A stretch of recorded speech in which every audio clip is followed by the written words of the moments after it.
Assalamualaikum warahmatullahi wabarakatuh.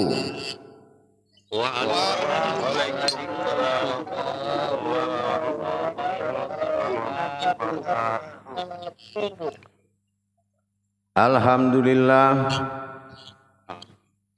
alhamdulillahi rabbil alamin.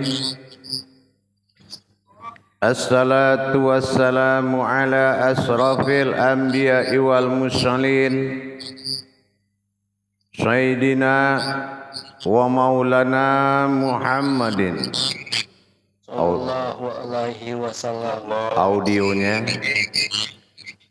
Ashhadu an la ilaha illallah wa ashhadu anna Muhammadar Rasulullah. Allahumma salli ala Sayyidina Muhammadun musyabihil wal ikram ya wal jalil wal ikram. Subhanal malikul quddus subhanatil izzati wa azzamati wa haibat wal qudrat wal sultan wal kamal wal jamal wal kibriyai wal ijabarut wala ya'futu wala ya'budu abada. Suhubukum kudus surabuna wa rabbul malaikatihi wa ruhi, sama-sama subhanallah walhamdulillah wa la ilaha illallah huwallahu akbar. Wa tahirin wal mujahidina amma ba'du ibadallah.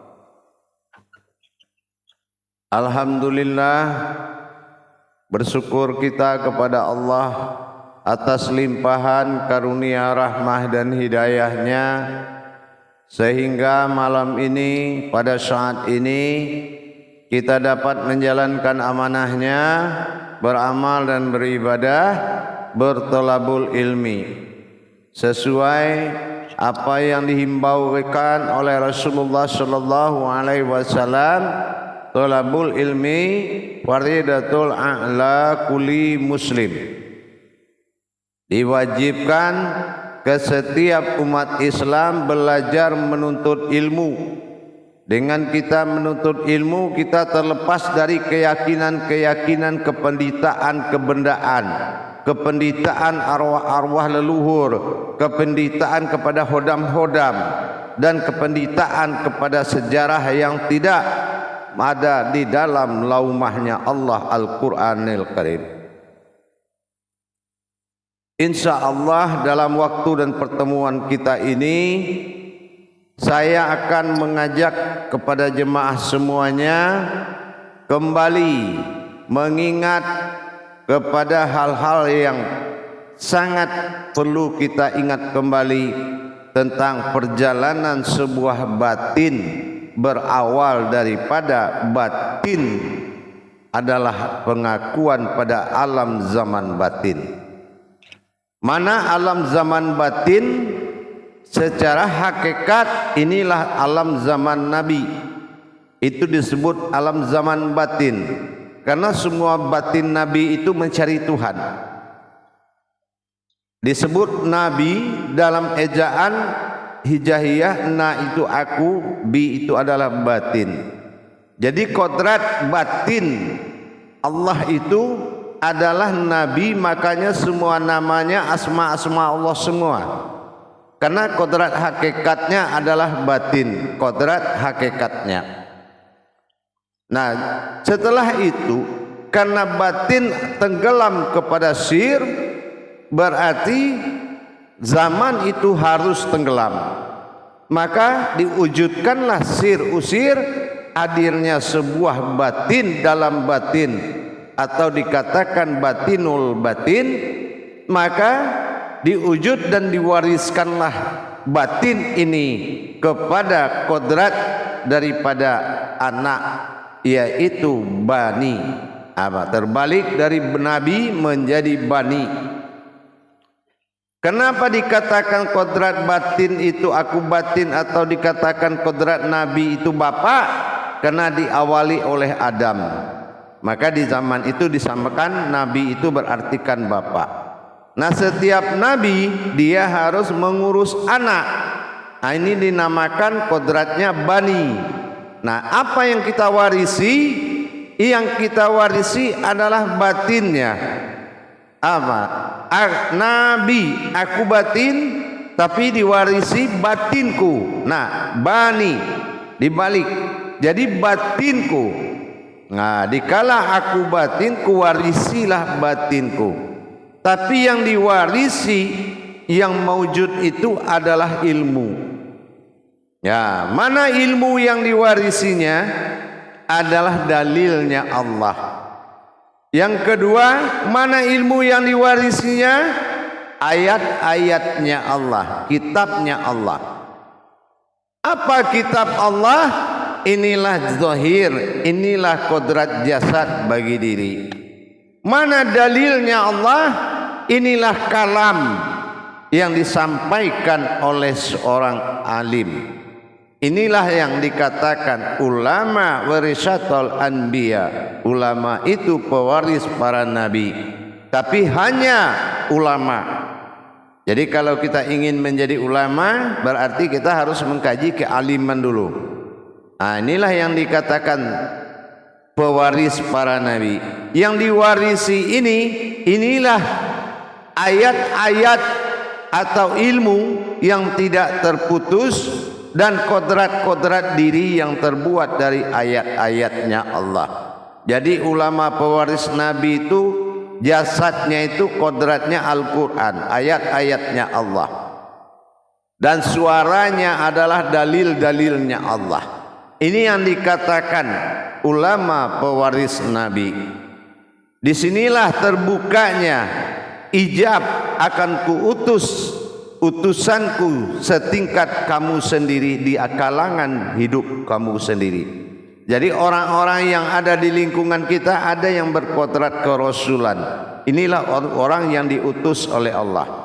Nah, ini harus menjadi rambu-rambu dan hati-hati kita.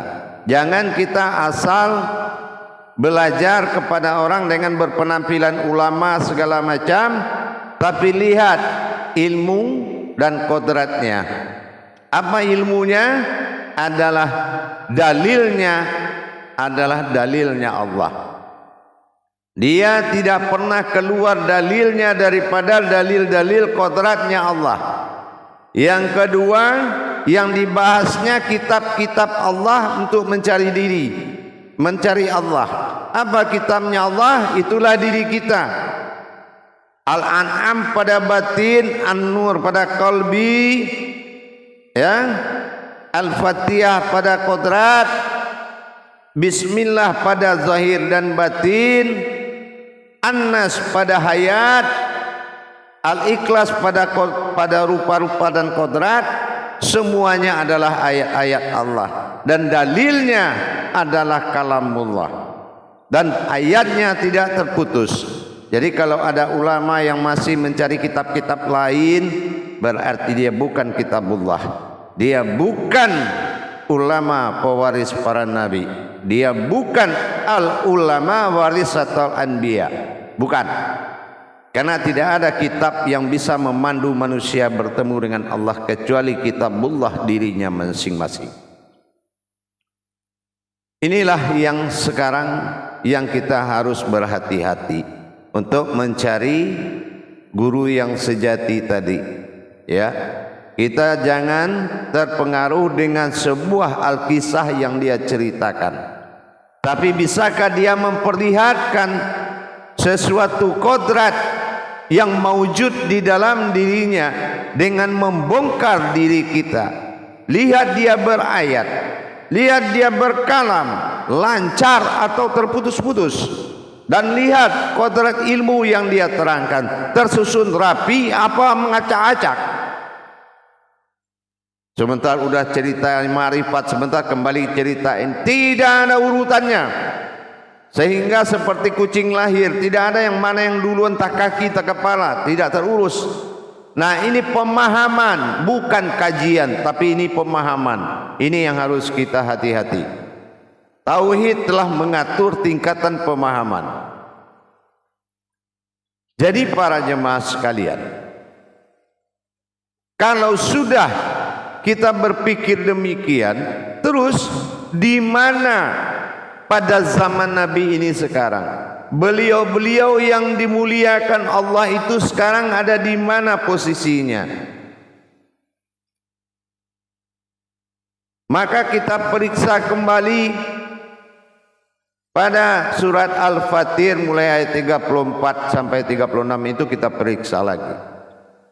Di situ kita akan mendapatkan allazi ahalana daral Muhammadin fil fadli wala yamassuna fihaluku yamassuna fihaluku. Mereka itu sekarang di mana? Yang menempatkan kami dalam yang tempat yang kekal atau surganya Allah, rahmatnya Allah, bukan surgatun jannah, bukan surgatun na'in, tetapi surganya Allah yang disebut dengan Muhammadin, ya, yaitu di dalam alam mahmuda. Jadi disitulah dia kodrat-kodrat batin yang disebut Nabi dihijrahkan oleh Allah Subhanahu wa taala. Di situ mereka di dalamnya kami tiada merasa lelah dan tiada pula merasa lesu. Nah, begitulah ketenangan yang didapati oleh para beliau yang sangat kita muliakan itu.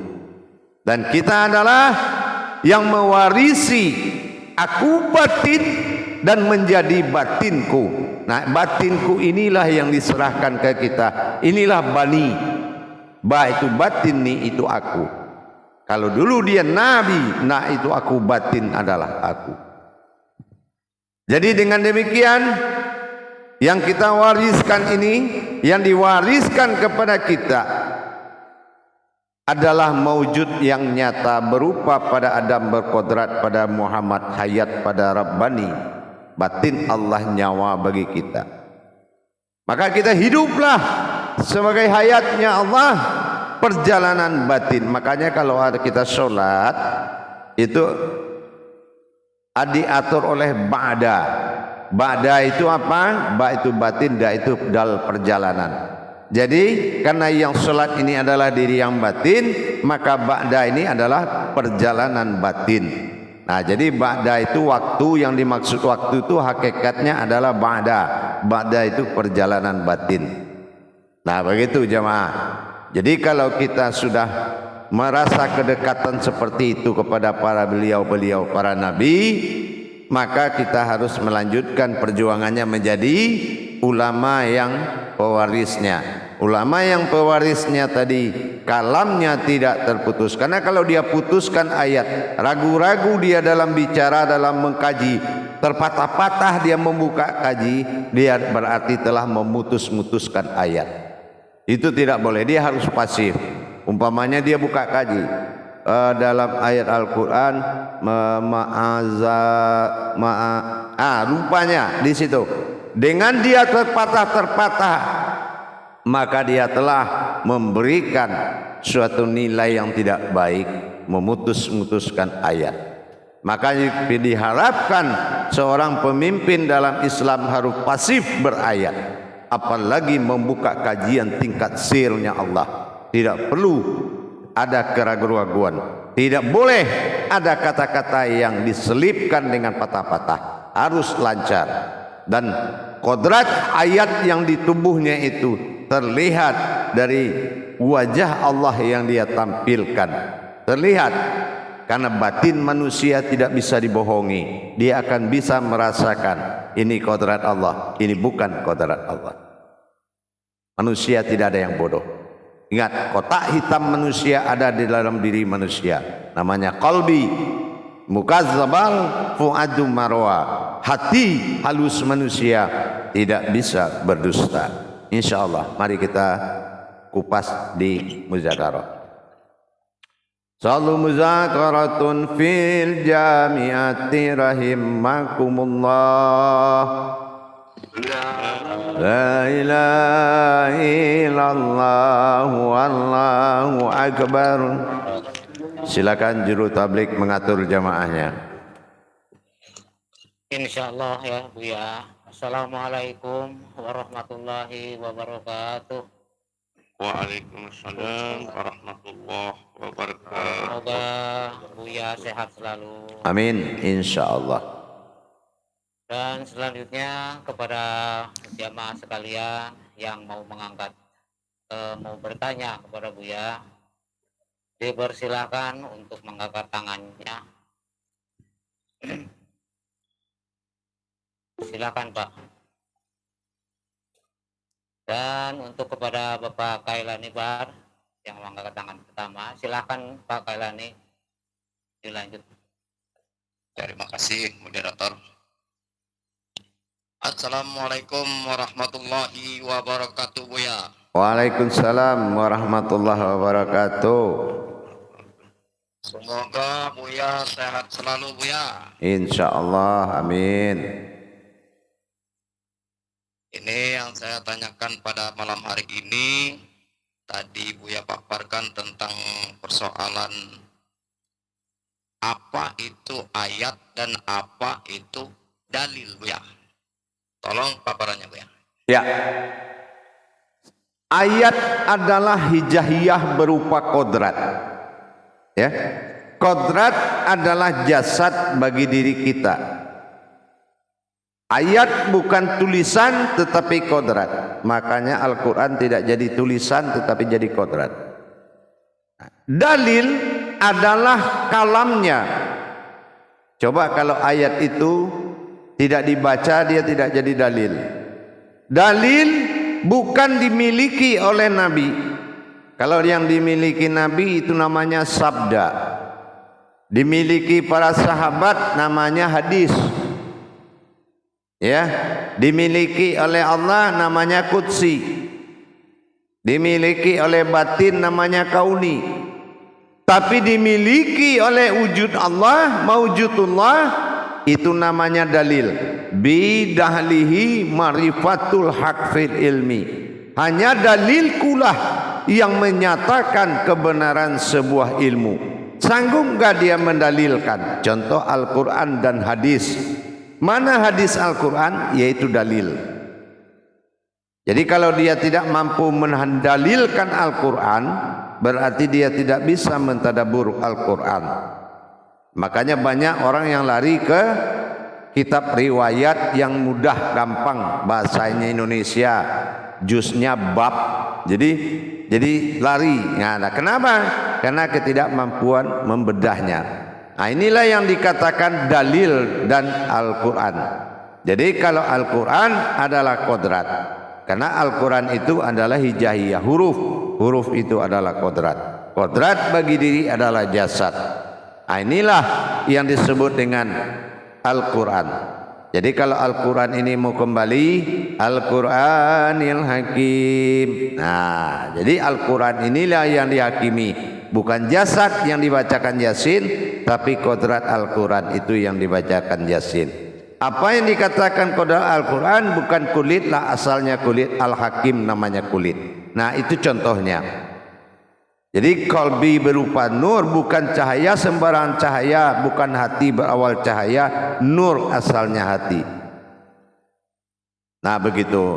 Jadi an-nuru, al-anfal, al-batinu, semuanya adalah Al-Quran.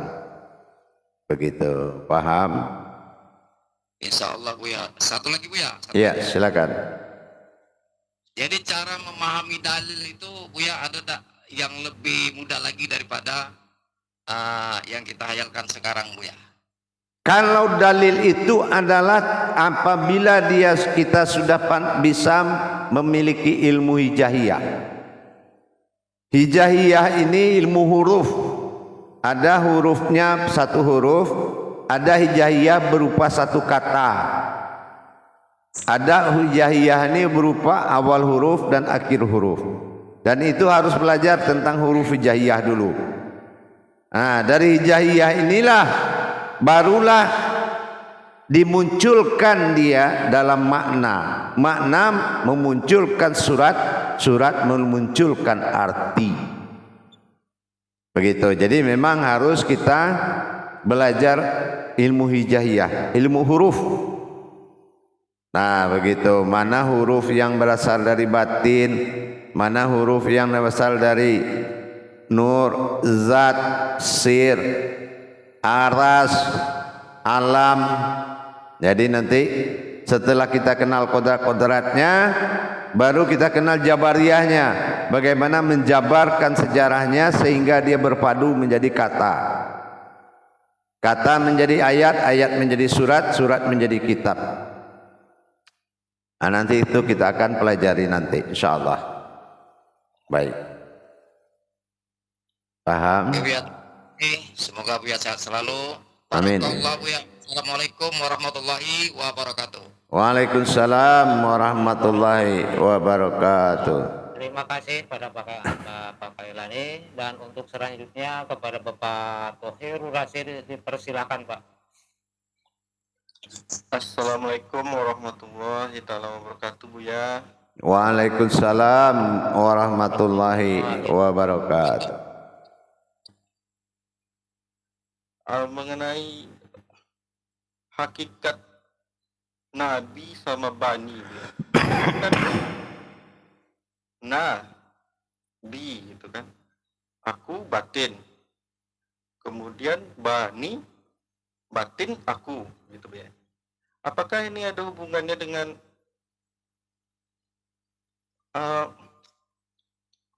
Rahman Rahim atau alam Muhammad itu Allah, Allah itu alam Muhammad gitu? Bukan, tidak ke situ penjabarannya. Aku Nabi dalam hukum hijaiyah, aku batin. Ya, karena batin bersifat asal kepada sir, batin lenyap kepada sir, maka lenyaplah zaman itu menjadi masuk ke alam sir. Nah, sir inilah yang dikatakan bani, batinku. Nah, yang diberikan batinku. Jadi dihijrahkan menjadi batinku. Dan kalau ini yang menjadi kalam anak, disebut anak karena Nabi adalah kodratnya bapak, karena diawali oleh Adam. Jadi Nabi mengurus anak, Rasul mengurus umat. Gitu. Jadi tajalinya adalah tajali batin. Jadi sampai di diri kita berupa bani. Bani, tapi yang itu kodrat diri, tapi yang diwariskan yang kedua itu adalah ilmu.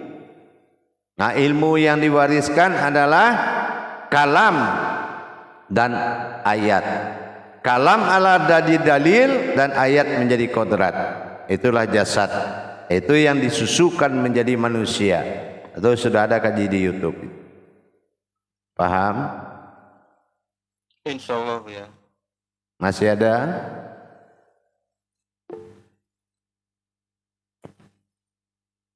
Masih ada Pak Thohirul? Ya, silahkan kalau tidak ada. Untuk kepada Bapak Idris Abu Bakar dipersilakan Pak. Assalamualaikum warahmatullahi wabarakatuh, Buya. Waalaikumsalam warahmatullahi wabarakatuh. Sehat selalu. Masya Allah. Alhamdulillah. Alhamdulillah, Buya. Walaupun tidak sempat milad, tapi wajah Buya selalu di batin. Insya Allah.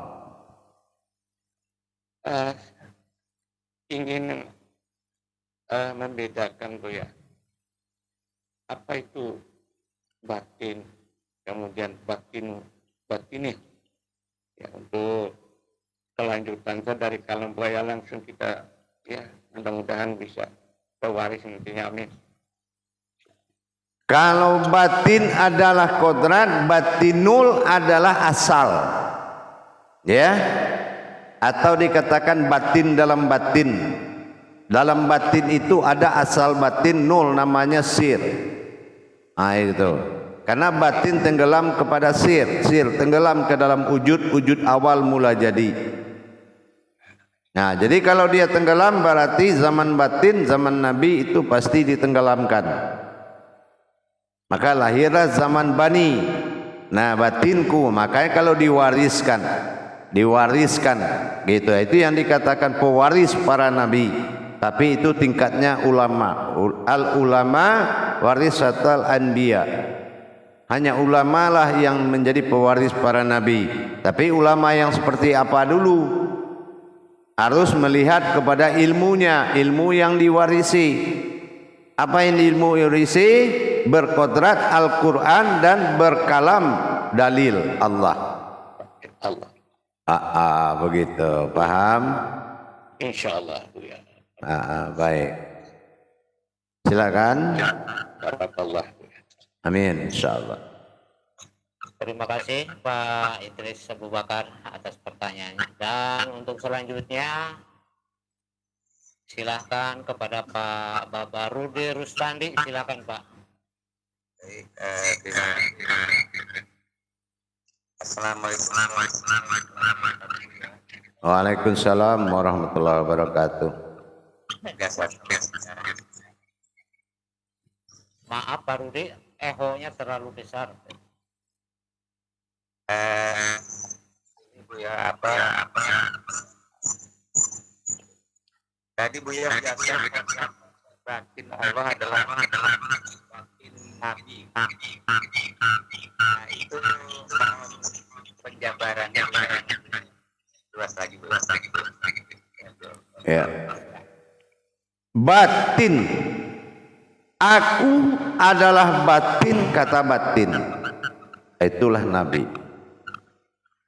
Maka kuwarisilah ini kepada Nabi akhir zaman, dinamakan batinku. Aku batin dengan batinku itu beda. Bani. Nah inilah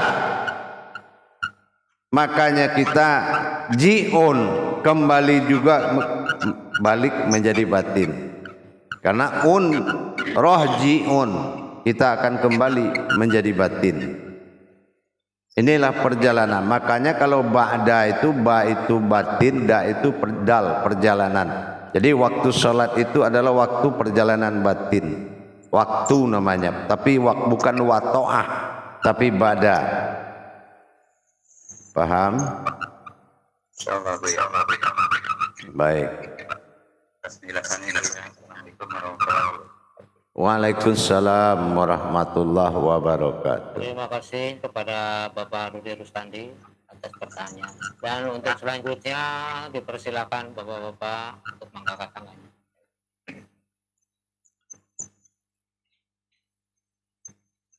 Baik, saya kembali 10 menit lagi. Assalamualaikum warahmatullahi wabarakatuh. Waalaikumsalam.